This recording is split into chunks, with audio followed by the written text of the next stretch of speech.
Hello दोस्तों, मैं बदले वाला गीता क्लास में आपका स्वागत है। दोस्तों, जैसे कि हमारी मैथ स्पेलिंग क्लास चल रही है, तो मैथ स्पेलिंग क्लास में हम जो है आज हम देखेंगे अपना जो यूपी टेट का एग्ज़ाम जो है हमारा कैंसिल हुआ है, उसमें मैथ कैसा आया था।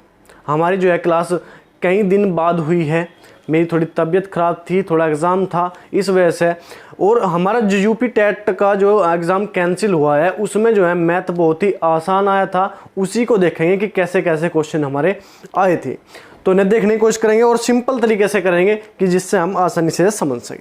तो देखते हैं कि हमारा क्वेश्चन क्या था। क्वेश्चन नंबर 1 हमारा था 102.7 को p/q के न्यूनतम रूप में व्यक्त किया जाए तो q का मान क्या है। हमें दिया 102.7 को p/q भिन्न के रूप में हमें व्यक्त करना था, और q p/q मतलब हर हमें बताना था, मतलब q का मान हमें बताना था। तो क्या करेंगे, इसमें हम दशमलव अगर हटाएंगे तो क्या रखेंगे, इसमें इसके नीचे आएगा 10, तो p/q का सबसे छोटी फॉर्म हमारी क्या होगी। इसके बाद अगर हम इन्हें काटेंगे तो ये दशमलव में आएंगे, इससे हम छोटा इनको नहीं कर सकते। हमें बताया कि न्यूनतम रूप मतलब सबसे छोटा भाग इसका करना था, तो सबसे छोटा भाग हमारा क्या हो गया 1027/10। तो इसमें अगर p को देखा है तो हम p हमारा ये, और q को देखा है तो ये, तो q का मान हमारा क्या है, q बराबर हमारा 10 आ जाएगा। ये हमें क्वेश्चन में पूछा था, तो ठीक है। उसके बाद हमारा क्वेश्चन नंबर 2 हमें क्या देगा, 600 रुपये साधारण ब्याज की दर से 4 वर्ष में 720 रुपये हो जाता है। 720 रुपये हो जाता है। यदि ब्याज की दर 2% बढ़ा दी जाए तो यह धन कितना होगा। 2% बढ़ा दी जाए।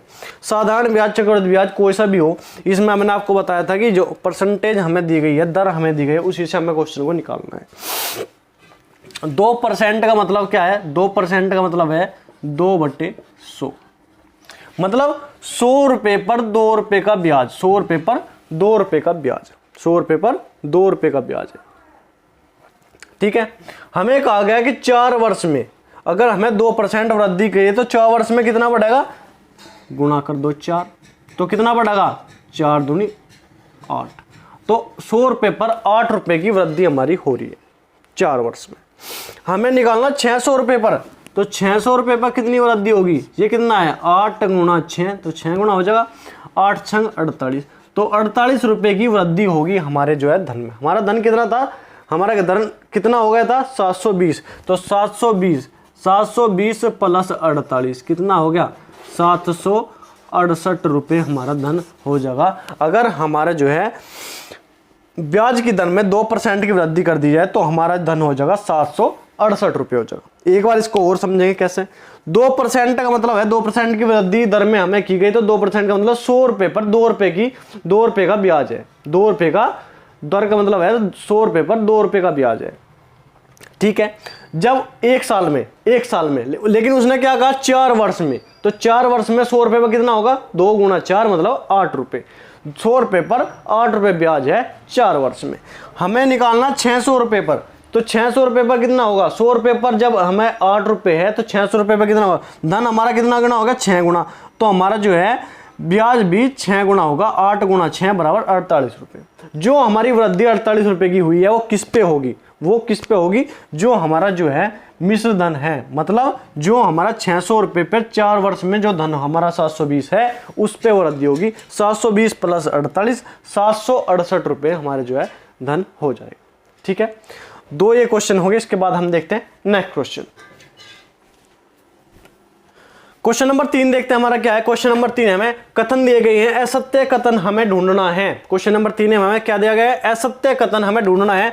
कथन हमें दिए गए हैं दो पूर्णांकों का योग एक पूर्णांक होगा। जब हमारे पास पूर्णांक है, कोई भी हमारा अंक है, अगर हम उन जोड़ेंगे तो उनका जो है उनका योग जो है हमारा पूर्णांक ही होगा। कोई भी दशमलव में बटे में कुछ नहीं होने का। अगर हमारे पास पूर्ण अंक है, 1 है प्लस 1 करेंगे तो हमारे पास पूर्ण अंक ही होगा। तो पूर्ण अंक का योग, पूर्ण अंकों का योग एक पूर्णांक ही होगा। बिल्कुल सही कथन है हमारा। उसके बाद 2 परिमेय संख्याओं का योग एक परिमेय संख्या होगा। जब हमारे पास कोई परिमेय संख्या है, उन्हें हम जोड़ेंगे तो हमारी जो है परिमेय संख्या ही हमारे पास आएगी। ये भी बिल्कुल सही है। उसके बाद नंबर 3 हम देखेंगे, दो अपरिमेय संख्याओं का योग एक अपरिमेय संख्या होगा। बिल्कुल कैसे देखेंगे, देखो अपरिमेय संख्या मतलब √2 प्लस √2 अगर हम करेंगे तो क्या हो जाएगा, हमारा 2 हो जाएगा, हमारा 2 हो जाएगा। लेकिन इसने क्या कहा, दो अपरिमेय संख्याओं का योग एक अपरिमेय, नहीं ये जो है परिमेय संख्या होगा, तो यही हमारा बिल्कुल गलत है। उसके बाद नंबर 4 देखेंगे, दो प्राकृतिक संख्याओं का योग एक प्राकृतिक संख्या, प्राकृतिक संख्या 1 से लगा के शुरू होती है, 1 2 3 4 जो भी हमारी प्राकृतिक संख्या है उनका अगर हम योग करेंगे तो प्राकृतिक संख्या हमें प्राप्त होगी, ये भी बिल्कुल सही है। तो ठीक है, असत्य कथन हमें ढूंढना था, जो ये हमारा तीसरा जो है ये असत्य कथन है, मतलब गलत है। उसके बाद क्वेश्चन नंबर 4 हमारा क्या है, कोई संख्या अपने 20% से 60 अधिक है, वह संख्या है। अधिक है कहीं, कम है कहीं, इसका मतलब ये है कि इनमें अंतर है। मतलब कोई संख्या अपने 20%, देखो हमारा जो कोई भी हमारी संख्या है, कुल संख्या है, वो हमारी होगी 100% के बराबर, ठीक है। अब इस 100% का इसने कहा कि 20% से 60 अधिक है, 20%, ठीक है। एक संख्या होगी पूरी संख्या 100% के बराबर होती है, संख्या का 20%, ठीक है, से 60 अधिक है, मतलब इनमें अंतर कितना है, 60 का अंतर है, इनमें अंतर है 60 का। तो इनमें परसेंटेज में कितना का अंतर है, 80%, मतलब 80% किसके बराबर है, 60 के। जहां भी परसेंटेज के बराबर संख्या है, ऊपर संख्या नीचे परसेंटेज, और हमें निकालना क्या है, हमें निकालना है संख्या हमने कितनी मानी थी, 100% के बराबर, तो गुणा कर देंगे 100 से।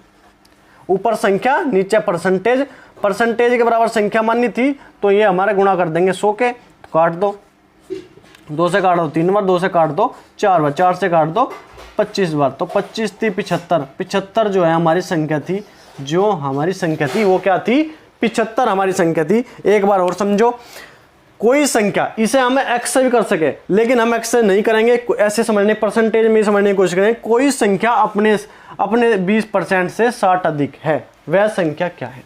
कोई भी संख्या हमारी 100% के बराबर होती है, 100% हमारी संख्या मान ली, उसके 20% से 60 अधिक है, मतलब इन दोनों में संख्या में और संख्या के 20% में अंतर है 60 का। तो 100 माइनस 20% बराबर 60, तो 80% का मतलब के बराबर है 60, 80% के बराबर है 60।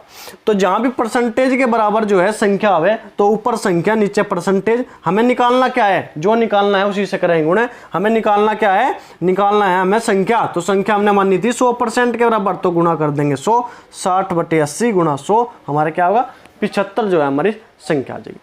देखो फिर देखते हैं नेक्स्ट क्वेश्चन।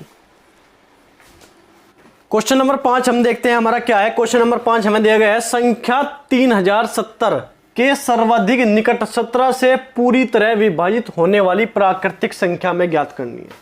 3070 के सबसे नजदीक और 17 से पूरी तरह विभाजित होने वाली संख्या में ज्ञात करनी है। बिल्कुल सीधा, कुछ नहीं करना। 3070 को जो है हम भाग करके देखेंगे 17 से, 17 एकम 17, ठीक है, क्या बचेगा 13, 7, 17 8 136, 136 बच गया, एक उतार ली 0, मान चलते लगा दी 0। तो ये हमारा जो है सबसे नजदीक क्या है, हमें शेष बच गया, हमारे पास शेष बचा 10। अगर इससे कम वाली 3070 से अगर कम वाली संख्या हम देखेंगे तो -10 कर देंगे, तो क्या होगा 3060 हमारा आ जाएगा, एक संख्या ये हमारे पास आ गई। लेकिन हम अगर 3070 से आगे वाली संख्या देखें तो क्या करेंगे, तो 3070 में क्या जोड़ेंगे, 3070 में हम 10 नहीं जोड़ेंगे, इन दोनों का अंतर, इन दोनों का भाज्य और जो है शेषफल, भाज्य और शेषफल का अंतर, मतलब 17 और 10 का अंतर क्या होगा हमारा 7, तो 7 इसमें जोड़ देंगे तो क्या होगा हमारा जो है 3077 जो है हमारी जो है संख्या आ जाएगी। क्योंकि 360 में और 370 में 10 का अंतर है और 377 में 370 में 7 का अंतर है, तो ये सबसे नजदीक वाली संख्या हमारी आ जाएगी। तो ठीक है, ये क्वेश्चन हम बिल्कुल आसानी से सोल्व कर सकते हैं। उसके बाद हम अगला क्वेश्चन देखें, क्वेश्चन नंबर 6, क्रय मूल्य और विक्रय मूल्य का अनुपात 5:4 है। क्रय मूल्य और विक्रय मूल्य का अनुपात हमारा 5:4 है। तो हानि प्रतिशत पहले ही बता दें कि हानि होगी, तो हानि प्रतिशत हमें ज्ञान करना। तो क्रय मूल्य और विक्रय मूल्य का हमें अनुपात दे दिया, क्या दे दिया, 5:4। ये मान लो कि हमारा क्रय मूल्य 5 था और विक्रय मूल्य हमारा 4 है। कोई वस्तु हमने 5 में खरीदी थी, 4 में बेची, तो कितने की हानि हुई, हमें हुई 1 रुपए की हानि। 1 की हमें हानि होगी, 1 की हानि हमें हुई किस पे, क्रय मूल्य क्या है 5 पे, 5 रुपए पे हमें 1 रुपए की हानि होगी। परसेंटेज के लिए गुणा करेंगे 100, परसेंटेज के लिए गुणा करेंगे 100, तो काट दो 20 पंजे 100, तो क्या आ गया हमारा 20% की हमें हानि होगी। यही हमें निकालना था, बिल्कुल सिंपल बात है। 1 रुपए की हानि किस पे हुई, 5 रुपए पे, 5 रुपए की वस्तु खरीदी थी, उस पर 1 रुपए की हमें हानि होगी। परसेंटेज के लिए कराएंगे गुणा 100, 1/5 गुणा 100, 20% की हानि हमारी जो है आगे 20% जो है हमारा आंसर होगा। तो ठीक है, आज के लिए क्वेश्चन इतने ही रहेंगे। उसके बाद हम डेली जो है इससे आगे के क्वेश्चन करते रहेंगे। पूरे 30 क्वेश्चन मैं आपको कराऊंगा जो हमारे यूपी टेट जो है एग्जाम जो हमारा कैंसिल हुआ है उसमें आए थे। बिल्कुल सिंपल क्वेश्चन है और आगे भी ऐसे क्वेश्चन आएंगे, आप एक बार जो है इनका रिविजन कर लीजिए। तो ठीक है, आज के लिए इतना ही। तबीयत थोड़ी डाउन थी, इस वजह से क्लास नहीं हो पा रही थी, अब ठीक हूँ, तो अब जो है डेली क्लास होगी। तो ठीक है, आज के लिए इतना ही। धन्यवाद, जय हिंद।